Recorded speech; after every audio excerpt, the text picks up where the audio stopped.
on the ground.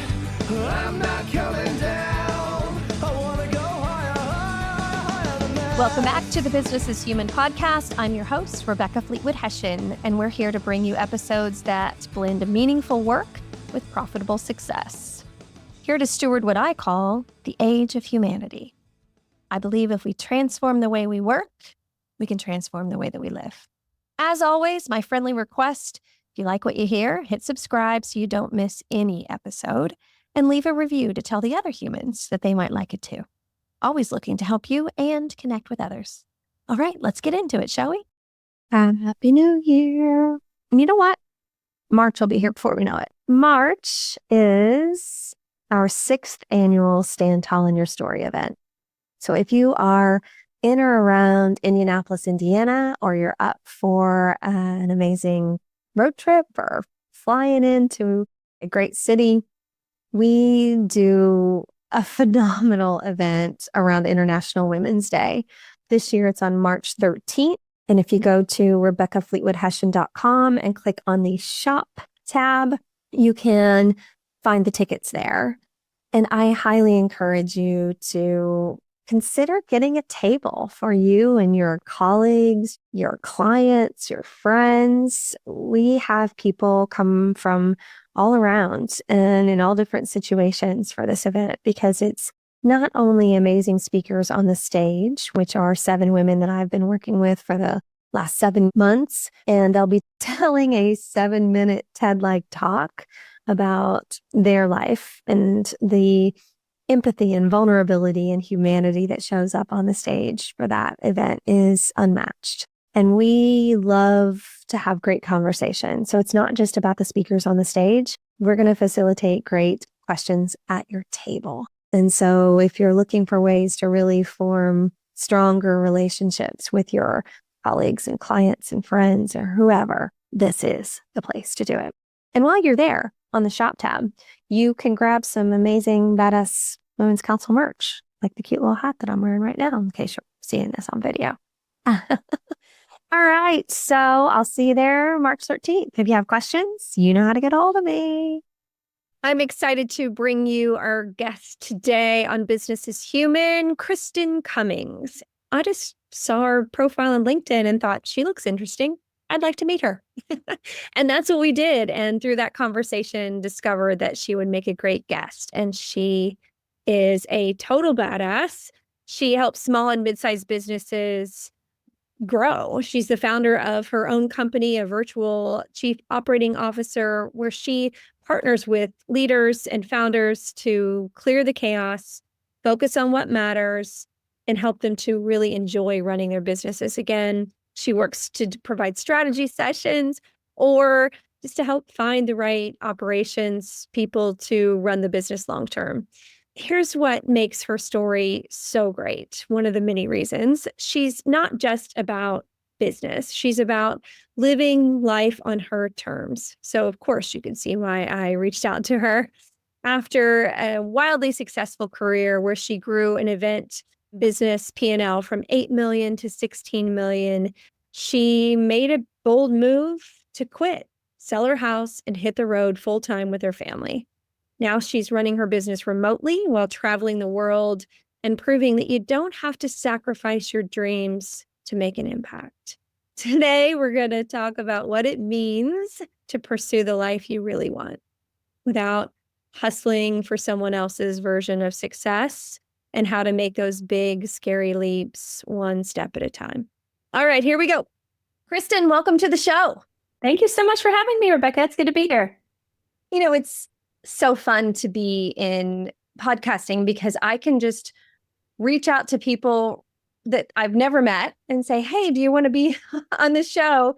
And I think that's what's so fascinating about our stories is I found you on LinkedIn and for some reason was just drawn to you and your work and just literally randomly reached out and said, hey, you want to get together? I'd love to meet you. And Zoom makes that super easy. And so we had this conversation and realized we have a tremendous amount in common that I'm excited to talk about today. So thank you for being courageous enough to meet a stranger on the internet. Yeah, you too. Thank you so much for reaching out. I feel like that's the power of podcasting and also LinkedIn, which I'm a huge fan of. And we met and here we are. Ah, so crazy. If you would have told me 10 years ago that this would be my life, I wouldn't have believed you at all, but I'm so glad that it is. So today we're going to talk about pursuing the life that you want, which sounds so new year, new you. Here we are.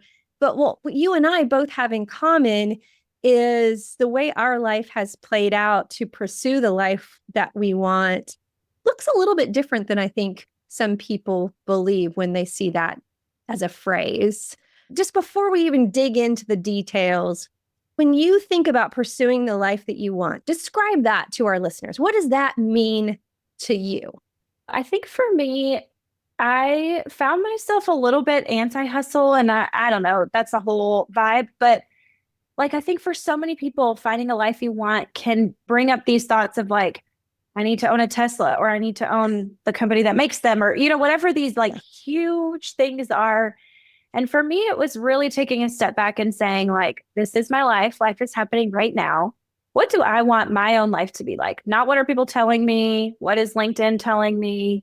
Like people at work, other moms, if you're a mom, like what do I want my life to feel like? How do I back into that? Because it's not always possible in the short term. Sometimes you have to work a job because you need the job. You need money. You need to provide for your family. You need insurance, whatever it is. But I really believe you can always be working towards the life that you want. And so for me, that was like looking at things like even just daily, like what gives me energy on a daily basis? Like when do I like to do my best work? How do I create a life that allows for that? How do I have time with my kiddo when he's little and goes to bed at 7 or 8? And that means that I can't stay at work till 6 anymore. So there's probably long-term aspects too. In the future, I would love to own Airbnb rental properties. How do we work towards that? What does that mean today? But it really started for me a few years ago with us selling our home and traveling full time because that was just something we said we want to do. I call it creating the conditions to thrive is just the kind of label I've put on that because to your description, it's going to be different for everyone. Mm-hmm. And the sooner we acknowledge that we have to go inward to look at what we want our life to be, not looking out there at what other people's lives are, it gets a lot easier to ask ourselves those questions about what does a great life look and feel like, which I think is not at all the way that we are shown or what we've been led to believe is that we have to be inspired by others and what's this person doing and how are they being successful. And I think about the hacks that people talk about, like how are we going to achieve more and do more and like you, anti-hustle. Like I just got really turned off by that and said, no, I don't think that's for me. And not only did you get turned off by it, like completely changed your life pretty dramatically as a result of 2020. So tell our listeners a little bit of that story. And then I want to dig into kind of the backstory of that and how that came to be. But 2020 happens and then you guys decide what? Yeah, my husband and I had gone on a date night like 6 years before. And we dreamt up this, at the time, we thought crazy idea. What if we sold our home? What if we lived in Airbnbs around the country and just like took what we could pack in our car and we went on a 6-month trip? At the time, it was 6 months. And then right after that, we ended up buying a house. We had our first and only baby. I got promoted at work and it did start to feel like, oh, maybe that's a dream for like retirement. But 2020, like you said, happened. We all start reevaluating a lot. I ended up working from home for the first time for a period of time. My husband's business shifted. We looked up one day and we said, well, we have a 2-year-old. We have a house we want to sell. And if I just quit my job, which was a whole situation, but if I just quit this job very casually, like, and go remote somehow, we could do this. And so in 2021, we sold our home. I quit the job I had been at for 9 years and I went on my own remotely. And we packed up and we ended up traveling North America and Europe for what ended up being 2.5 years because I didn't realize Europe was in there too. Yeah, we did our last 8 months in Europe. We just got home in May of 2024. Was it everything you expected it to be? Of course, there's always going to be challenges. You have a 2-year-old, you have life, like there's going to be stuff. But when you zoom out and look at the big picture, was it what you hoped it would be? and more. Like my husband and I say it's one of our top 5 life decisions we've ever made. And I don't say that to say everybody should go do it. I say that to say we dreamt about it for so long. So back when we started dreaming about it, we said, what would have to be true? Like we'd have to get out of the debt we were in at the time. We would need some savings to make ourselves feel better so that I could leave my job and go on my own, which is what I ended up doing. There were all these things that we slowly started doing over the course of years. And then when we saw the opportunity, we were like, let's go. And honestly, we committed at first to 6 months. We thought that's what we were going to do. It turned into a year. It turned into 2.5 years. And then we did look up and say, hey, our kiddo starts kindergarten soon. Like we're all ready for some stability. It was hard some days, but it ended up being so great overall that we had a hard time stopping to settle down. It's important to note that one, date nights, there's a reason that people should go on date nights just in general to have real conversations, especially as you're raising tiny humans, to get out of your day to day, go and have like this dream conversation. Love that.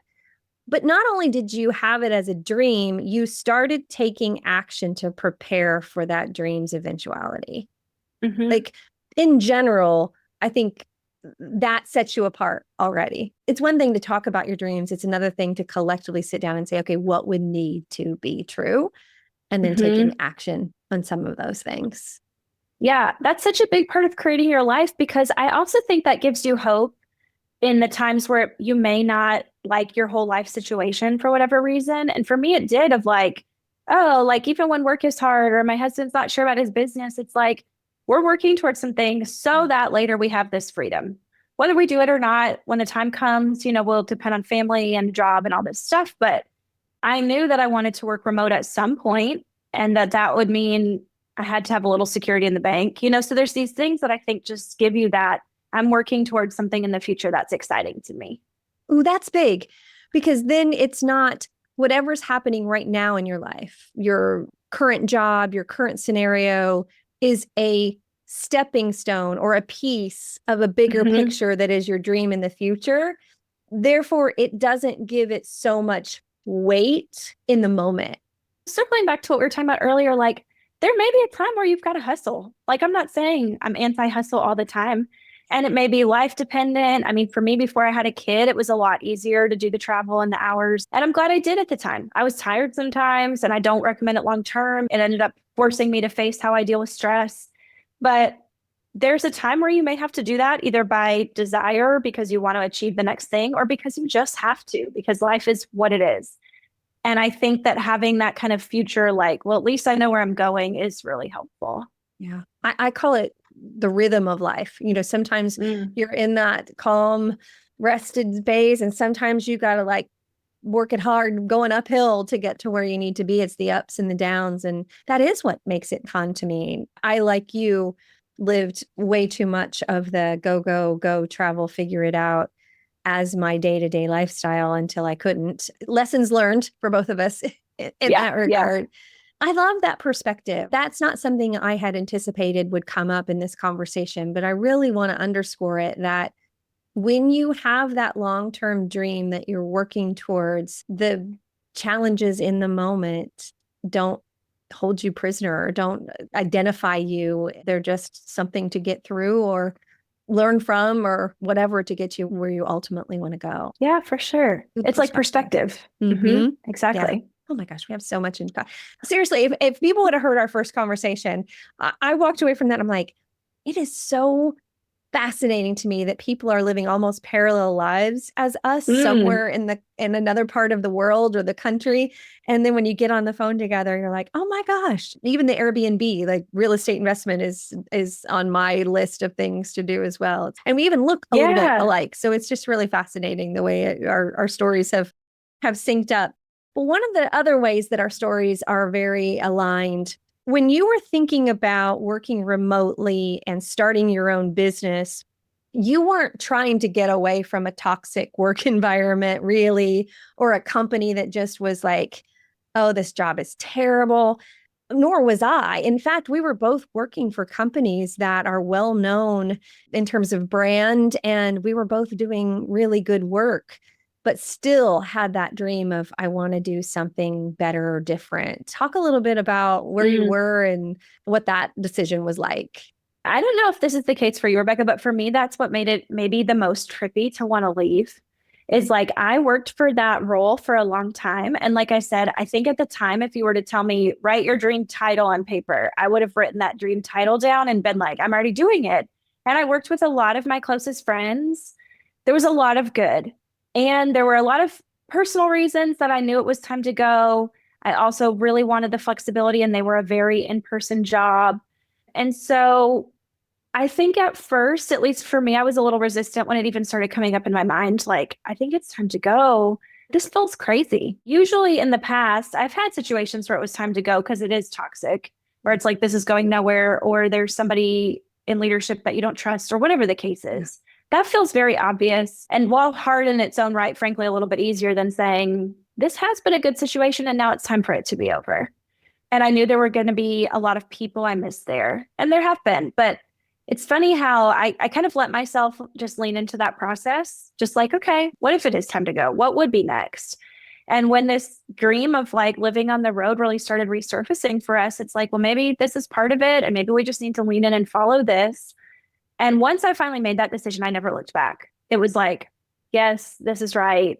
A number of things did fall into place that made me feel really lucky that that's how I felt when I left. But I just think you need to lean into that, even if it feels a little bit crazy. Especially if it feels a little bit crazy, because there's something, I call it God, that is nudging you saying, I've got better for you. And when you're in a dream type job and dream type company and doing great work with clients, my identity was really connected to that work because we both did really meaningful work for humans and helped them in a lot of ways. I so associated with that company brand that when I started getting the nudges of, I think it's time to go, it caused me to reflect on who I really am, and not that my identity was so tied to that company brand. Even after the last day, when I gave my notice, which I gave a 6-month notice because I was still a little like, I think I might be crazy, but I'm going to do it. That last day, you close the laptop, 6 p.m. after a 20-year career. And just that was stress inducing because, prom pictures and legal documents end up on your work computer, and you're like, I'm not going to have access to this machine anymore where a lot of my life lived. And that night I was sitting at my counter kind of like, what have I just done? And I thought to myself, I don't even know how to introduce myself to somebody that doesn't know me without using that company name and title as a part of my identity. And that was a weird feeling. Did you experience anything like that? I do think there's so much of that identity stuff. And frankly, for most of us, if you leave that long-term situation for something new, you do kind of start over. And I felt very blessed that I had some clients, like some friends introduced me to some early clients that happened really quickly for me that gave me some stability. And I was starting over with those people I had not started over in a long time. So much when I first went out on my own and started working with clients, so much of what I felt like I had to offer, I felt like I had to tell the story of that 9 years of like, look what I accomplished here. This is where I have something to tell you that I accomplished, because I didn't have it out on my own.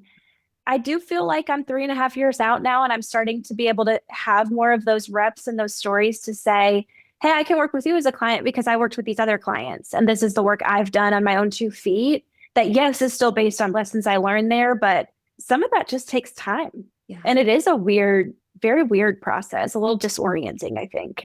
I leaned into, and it actually became a big part of the work I do today. I leaned into the fact that the results that I got in that job were extraordinary. Like yours, you helped double top line revenue from $8 million to $16 million.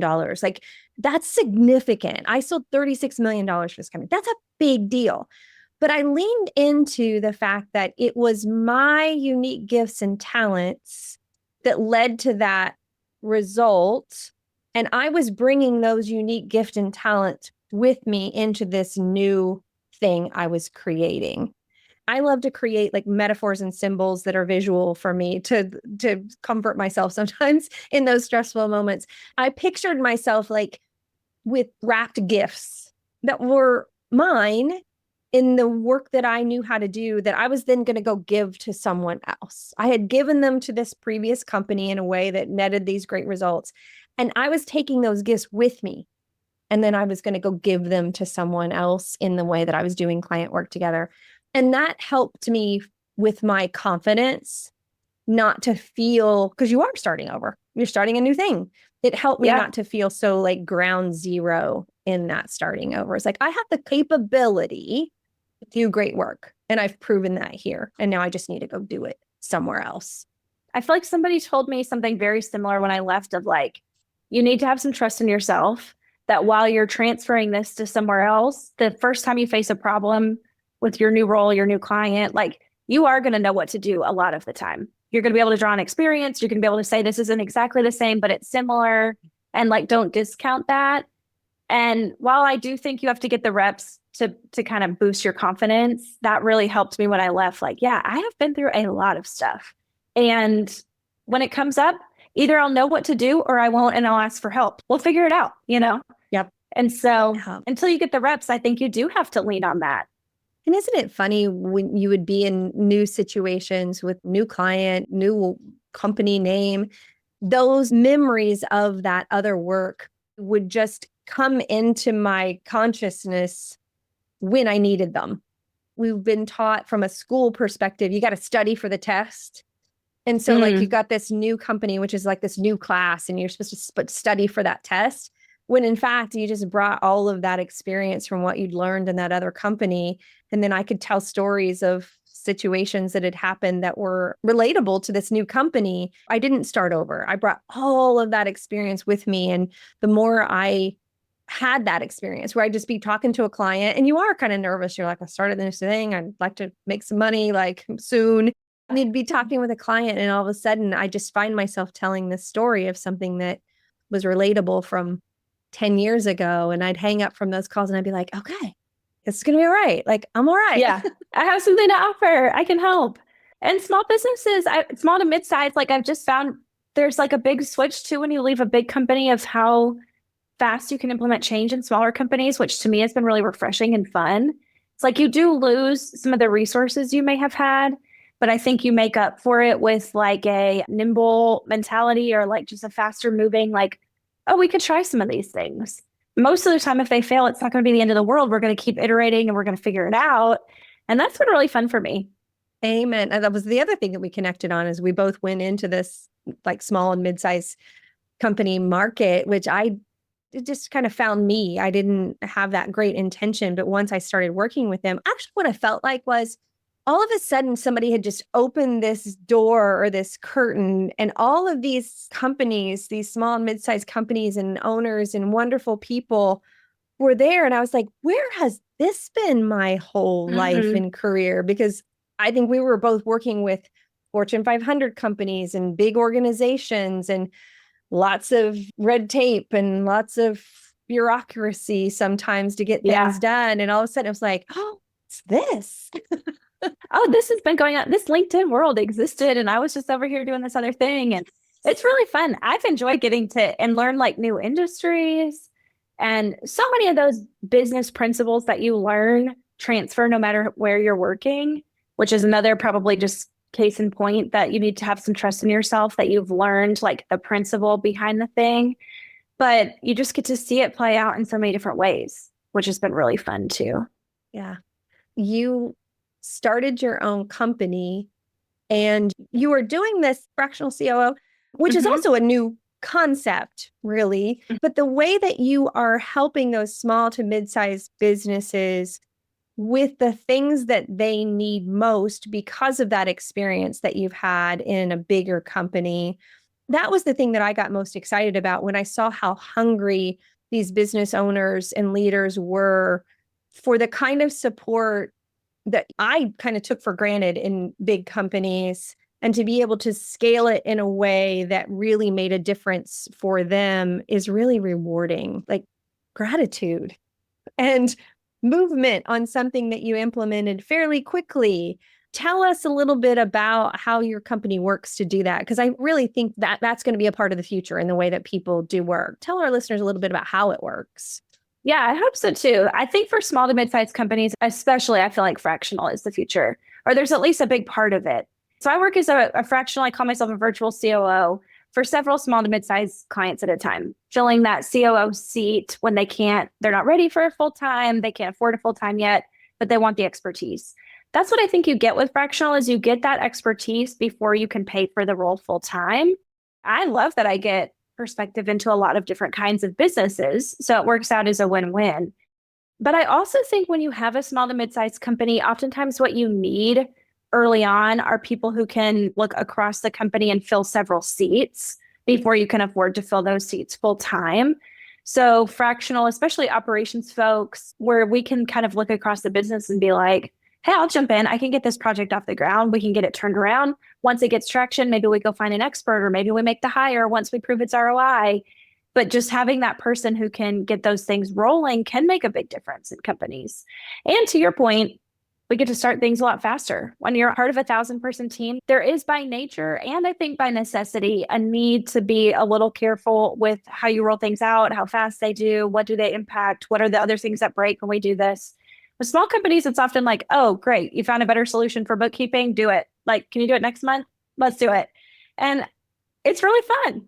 And I like what you said about you're looking at the big picture of things. Like, let's work on this project right now, get that going. But I'm also looking across the company and making recommendations and advising on, well, why don't you fill this role full time next? So you're not looking to come in and necessarily stay in that role long term. You're looking at how you can help them grow and fulfill roles as they need in the future. Is that the way I'm understanding? Yeah, I think for a lot of fractional folks, I think it really does depend. Several of my clients have been long-term clients, and I've filled that role. We've had other people come in and we've hired for specific pieces of maybe what I used to own because I wasn't ready to go full time or I didn't want to. I've been open to going full time for a client if it was the right fit. But I just really love that. Hey, let me fill this need for you. And then if you outgrow me or I outgrow you, then it's fine. I've got other clients. I think less of that pressure on it than when you make that full-time hire on both parties. Yeah. So there are times where I've done project-based work. I actually have had a couple of clients where I have replaced myself, said, hey, I'm recognizing that you need somebody full-time in this operations area. Let me get them trained for you. You know, I'm not ready to do it for whatever reason, or you don't need me for whatever the reason is. And so I found and hired and trained until they were like good to go. And then I was able to step out. The business owner just had that one salary and it ended up being a win-win. Sometimes that works out. As somebody that came from a recruiting background many years ago, you found, hired, and trained the person. Just the value in that alone for a business owner or leader is huge. Because you'd already dug in and knew the work and knew the people and knew the right person for the job. My gosh, worth every cent. Yeah, totally. Replacing myself, I'm like, well, we'll keep whatever our financial agreement is. I'll keep doing it, but I'll spend the time replacing myself. And hopefully that's a win-win for all of us. I'm looking at your situation in your life, and you have proven to yourself and others, whether that matters or not, that when you get this nudge to make a change, you have the ability to do that and do it successfully. Do you and your husband still go on those date nights and dream about what's next in terms of big picture long term? Have you landed? I know you said you wanted to do some real estate Airbnb properties, but are you still moving that dream thing out into the future and making it bigger or different, or how's that working? I would say there's two ways it's impacted us. First of all, our time on the road, I think it changed us forever. We are very committed as a family to travel. We love it, love how it's changed us. We've really found ourselves moving from like gifts and buying things to more experiences, which I know a lot of people value, but for us specifically, experiences being travel. One of our goals for right now is to travel in the summers when our kiddos out of school. We're still very much set up as a family to work remotely. So we plan this summer to head up to Nova Scotia and spend our summer there in cooler weather and rent out our home back here in Charleston. So that's one of the ways I feel like we're just very committed. We spent almost 3 weeks over Christmas traveling. There's a factor there as our kiddo gets older. We don't want him to feel disrupted. So I think that we'll kind of play that by ear, but that's one of our big goals for the future, and especially after he's out of the house, is to be people who are able to go do those long stints of travel. One of the things we really loved about it is how we got to know areas. It wasn't just like vacation where you do the touristy things. We really love like the culture experience we got to have.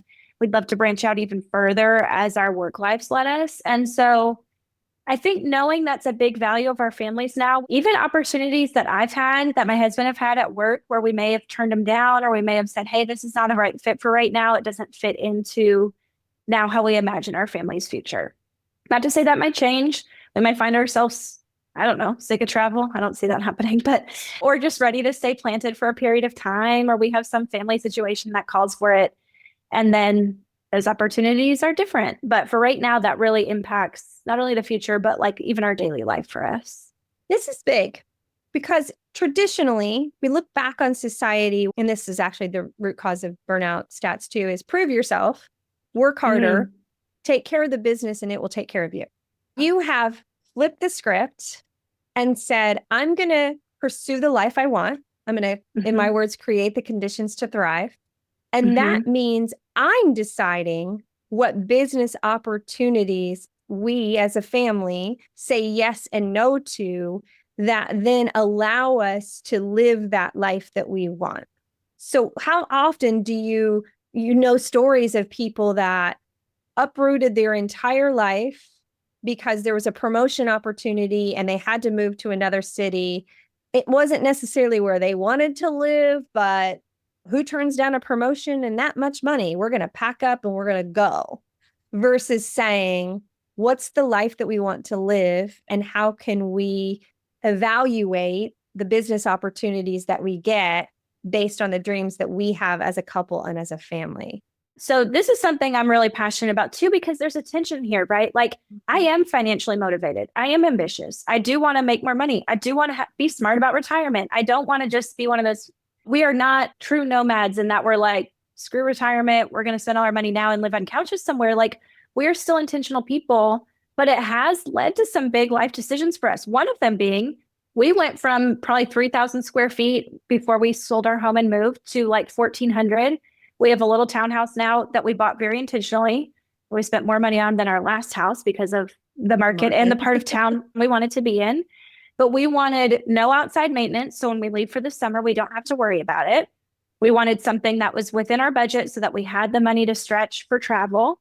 And so those are those like very practical give and take of like, we're not just heirs of big fortunes living this luxury travel life. Like we are orienting our life around wanting to make that happen. And that's not for everybody. If you want the bigger house and you want to spend all your money on the yard, and that's fine. Yeah. You are probably giving up the chance to spend 2 months in the summer in Europe, which is what we plan to do. But that's totally fine. It's about being more honest with, do I want that?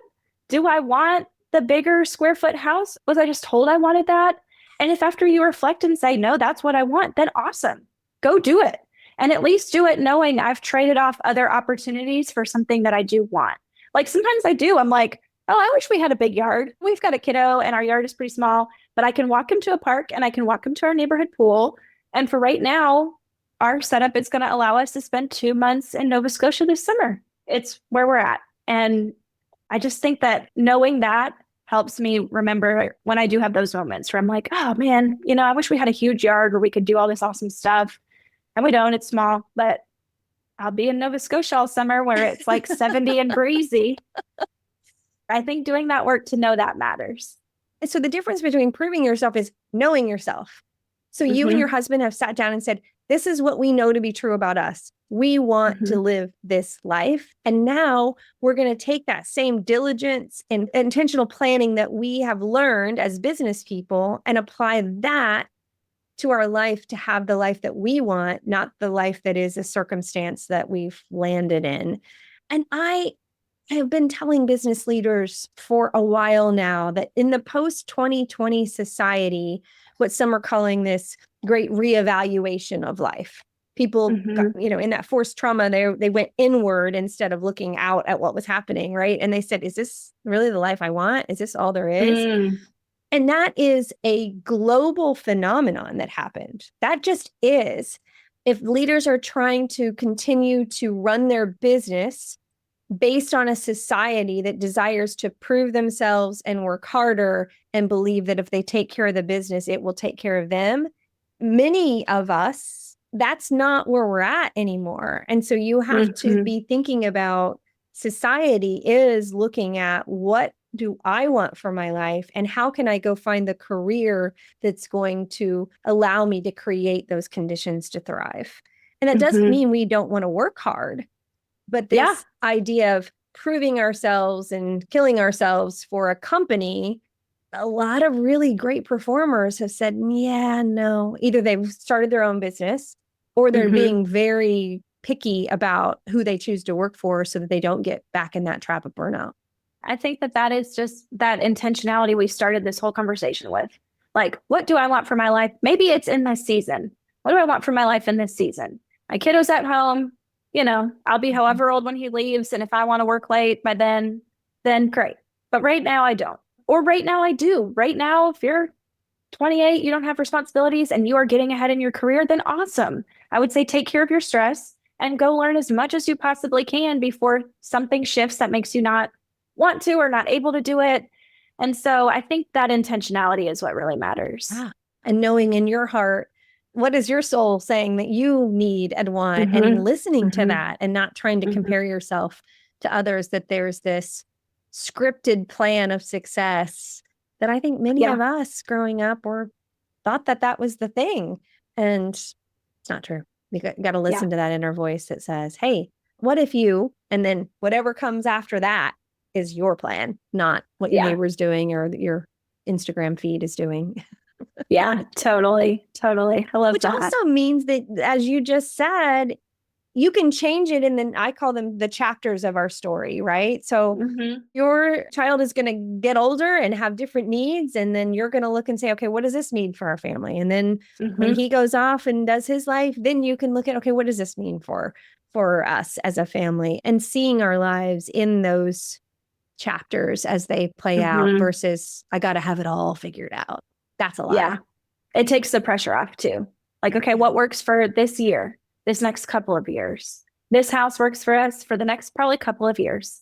And great. We had to make a decision. And so we did. It takes that pressure off the really big things like that. I just had this thought. I've never thought about it this way before. But if you treated your life like you treat business, like you usually have the year plan. Sometimes you have a 3 to 5 year plan if you have some specific growth and acquisition and different things that you're working on.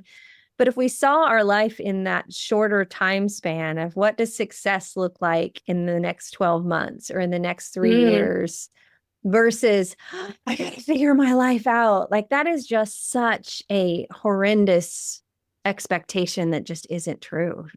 Yeah. I've lived 15 lives at this point. Yeah. I still try to figure out what I'm trying to be when I grow up. And I'm like, I'm very grown up. There's no other grown up taking care of my life. And yet that pressure does feel kind of crippling. I have 20-year-old kids, 23 and 26. And that message has been really hard on their confidence, the societal message. It didn't come from inside this home, but the societal message that you're supposed to have things figured out. Like even Christmas this year, they went to their dad's family, which is wonderful people. I typically go to, like, we have really good co-parenting, good relationships. But some of their cousins have chosen very corporate lives. One works for Apple, and that's great. That was the path that they wanted. And I have a songwriter and a musician and an artist who's doing amazing things as a nail tech currently. And they love their life until they go and feel this comparison thing. And both of them messaged me separately, not knowing they were both messaging me about this, like, feeling that comparison. And I'm like, look, we don't do that. We live the story that God created for us, and we don't compare ourselves to other people. Like, don't fall into that trap. It's not going to make you feel great about anything. But if you don't have somebody in your life that is saying that to you, it's easy to get caught in the, well, maybe I should have done it differently. And I just think we owe it to these beautiful young humans that we're raising to let them figure out what their soul says. And I think you teaching them that skill, that's still a skill I have to use. Mhm. I love our little house and what it allows us for the summer, like I just described, but I still have been to homes recently where I'm like, dang, did we make the right choice? Like we could have spent our money, moved outside of the town a little bit, gotten a big yard, gotten a bigger house than our last one, which is the goal, right? You got to upgrade. And you still have to like recenter yourself on that a lot. And I It's think true. teaching that skill, like that's never going to go away. You have to be able to have the resources to just remind yourself or reground and just say, no, we made these choices for a reason. Yeah, no, it's very true. I still do that too. I sold a big property and downsized and didn't entertain for a long time, which has always been a big gathering, has always been a big thing for me. And I finally came to terms with that this past year that I didn't know it. It was all subconscious, but subconsciously, I wasn't inviting people to this home because it wasn't as big and fancy as my last one. And once I unlocked that, I was like, oh my gosh. And so now I'm hosting things every week. I've got a Bible study that comes every other Monday. I've got a work group that comes once a month. And once I unlocked that for myself, it gave me a lot of freedom. Yeah, I love that. I love that. That's so good. So as we wrap up today, I want people listening to this to be encouraged. I want them to be excited to listen to their own soul about, are there any thoughts or things that they have been considering that they haven't given enough attention to or something? I don't even know that. But what advice would you give? What would you tell those people that are like, oh, well, maybe I haven't allowed my soul to speak so much into my own life? What would you say to them? Yeah, I love that. To me, the biggest encouragement that helped me is to say, life is happening now. And I do deserve to pause and just give these thoughts room. Like, not every thought we have, like, yeah, there are some days I'm like, I'm going to quit my job and be a yoga instructor. Like, no, I'm probably not. But some of those ones that just like really stick in you, that like you said, they're like in your soul or they just keep coming up, give them a little bit of space and just see what happens. Explore it, maybe put yourself in a what if, maybe do some exercises where you imagine if you made that life change, how you would feel. Maybe look at your budget and see what would happen. Like, I think take some of those practical steps can help either say, yes, I'm going to pursue this, or clear it out so that it's just kind of like, oh no, that's not actually a thing. Take the next step to give it a little space. And then I love your next step, which is, okay, if that's true, what else needs to be true? Then to take the action planning, which we all know how to do. That's business 101. We all know how to build a strategic plan for something. But first give that soul some time to speak and see what happens. It's an easy next step. It could look so many ways, but just give it some space. I'm so glad we've met. And I just feel like our paths will continue to cross and we'll find opportunities to support one another. And I think that also is the beautiful thing of this remote lifestyle that we now, it just is. It's no longer like, should it be? It just is. So let's just accept it and lean into it as a beautiful part of it. And with my dog barking in the background, Olive is saying that it's probably time to wrap this episode up. So. Yeah. Well, thank you so much. This has been so fun. Like you said earlier, it's so nice to meet other people you had no connection to otherwise and find out you have so much overlap. So I've really enjoyed it and look forward to just staying in touch and supporting your business however I can. And we're going to put the link to your LinkedIn in the show notes. And so I'd love for people to follow you. And if there's an opportunity that you could help them with some fractional COO work or just want to talk about what that might look like for them or whatever, that they can connect you in that way. Is that the best way to get in touch with you, is through LinkedIn? Yes, absolutely. I have a website, but honestly, I'm on LinkedIn more than anything else. So awesome. Well, great. Well, wishing you all the best in 2025. You too. Thank you so much. I'm not coming down. I never left it on the ground. I'm not coming down. Thanks for being here. You can follow us on Instagram, Business is Human, or TikTok, Rebecca Fleetwood Hession. It's a great way to share some of the clips with your colleagues and friends. All right. Make it a great day. Love you, mean it.